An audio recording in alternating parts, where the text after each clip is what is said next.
welcome the Ismaili Community Ensemble, also known as ICE.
So it's now my absolute honour to welcome our esteemed guests to the stage to speak.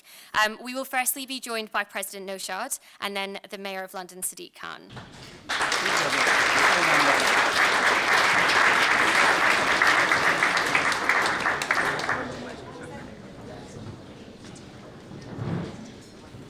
Bismillahirrahmanirrahim. The Right Honourable Sadiq Khan, Mayor of London, Honourable and Right Honourable Members of the House of Commons and the House of Lords, Your Excellencies, distinguished guests, ladies and gentlemen, welcome to the Ismaili Centre, London this evening. Mr. Mayor, we are very, very grateful and absolutely delighted that you have taken time out of your schedule to be with us this evening.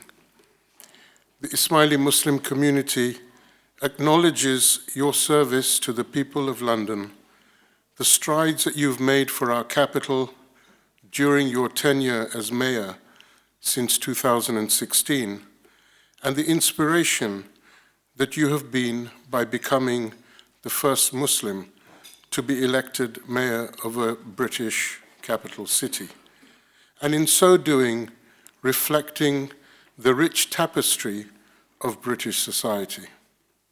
Mr. Mayor, I recall our meeting at City Hall on the 26th of October 2021, when you very graciously accepted our pledge of 100,000 hours of voluntary service through Ismaili Civic on behalf of the UK Shia Ismaili Muslim Community, which we gave to Britain and the British people in an endeavour to improve the quality of life of the communities in which we live. We are well on our way to completing this commitment. Thank you very much for joining us this evening for this Iftar at the Ismaili Centre, London.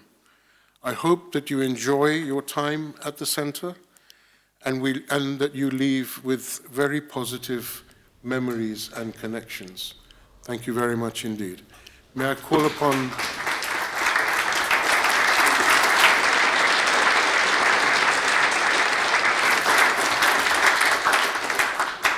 May I request the Mayor of London, please, say a few words.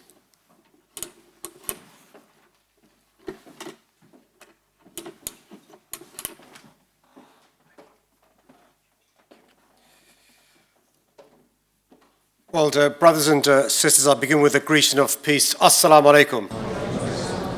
And Ramadan Mubarak to you all. Listen, that's one president that I like and get on with. First and foremost, can I thank everyone at this incredible centre for your warm welcome and generous hospitality. As we come together for this iftar, it's worth quickly reflecting on the fact that Ramadan, Easter and Passover only overlap 3 times every century, and this year was one of those rare occasions. And by the way, as one of my nieces said to me last week, if you truly want to put your faith to the test, there's no better way to do so than trying to fast when you're surrounded by Cadbury's cream eggs. Can I just say it's wonderful to be able to join you during this holy month of Ramadan, particularly during the last 10 days. Of course, as many of you will know, fasting can prove to be very tough. I know I've certainly lost a few inches. You know, before Ramadan, I stood at 6 foot 6 inches tall.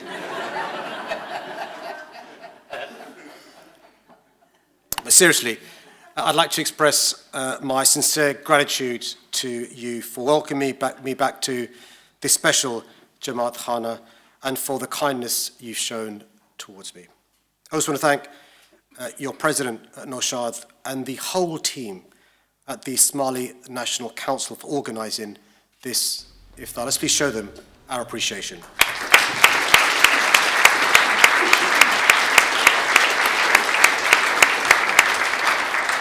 I'm delighted we could be joined to this evening by the Chair and CEO of the UK arm of the Aga Khan Foundation, Mahmoud Ahmed, and Dr. Matt Reed. I want to pay tribute to you both and your dedicated staff for the extraordinary work you do to alleviate poverty, promote education, and improve health. Millions of people across the globe live better lives because of your efforts. Please, let's have a round of applause for them as well.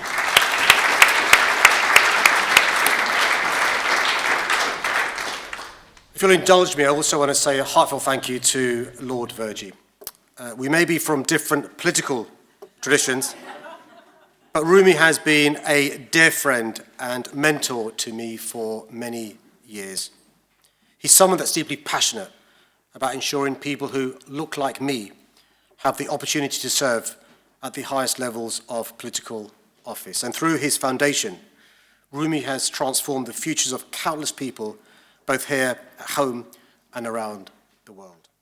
You know, when you were listening to Nabila earlier, and Nabila was explaining her training at controlling unruly children, you thought, who could she be talking about? Well, I'm also really pleased to welcome 2 members of Parliament here this evening. They're friends, really. Can I just say, listen, it's lovely to have Munira Wilson and Felicity Buchanan, both members of Parliament, doing a great job here this evening as well. And somebody who's never unruly is my friend, Lord Delakia, as well. Never the need to be controlled by good teachers or speakers, but good to see you here as well in good health.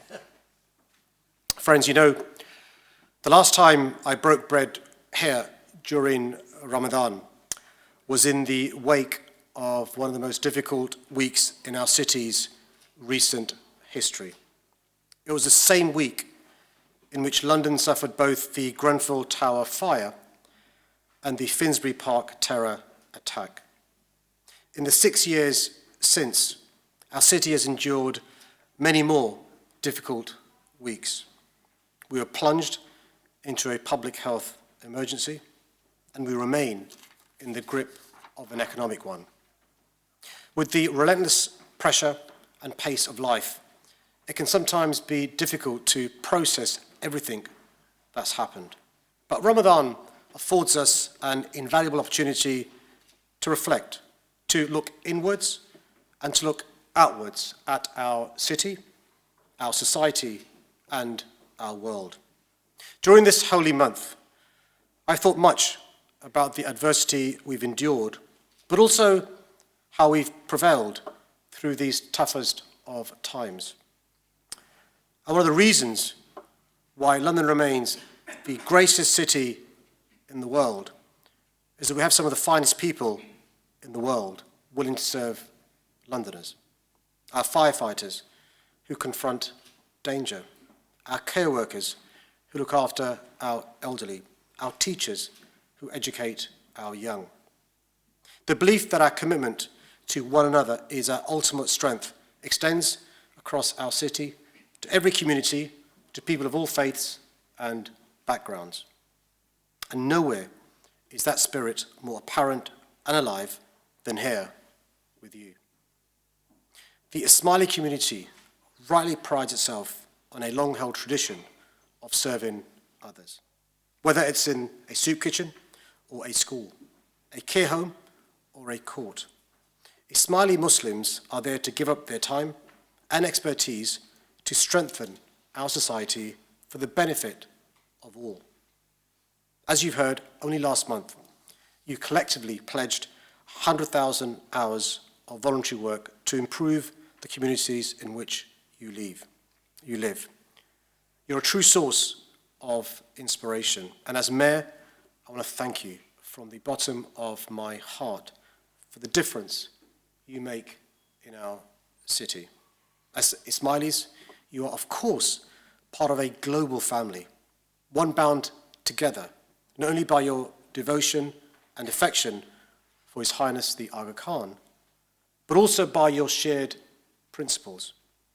Distance and borders are not viewed as obstacles, but as further opportunities to offer your knowledge, help, and generosity to all those across the globe who are vulnerable and in need. As I speak, the Aga Khan Development Network at this moment is giving hope and the chance of a better future to the people of Afghanistan, Pakistan, Turkey, Syria, and beyond. Whether near or far, the Ismaili community have shown they refuse to walk on while their fellow citizens suffer.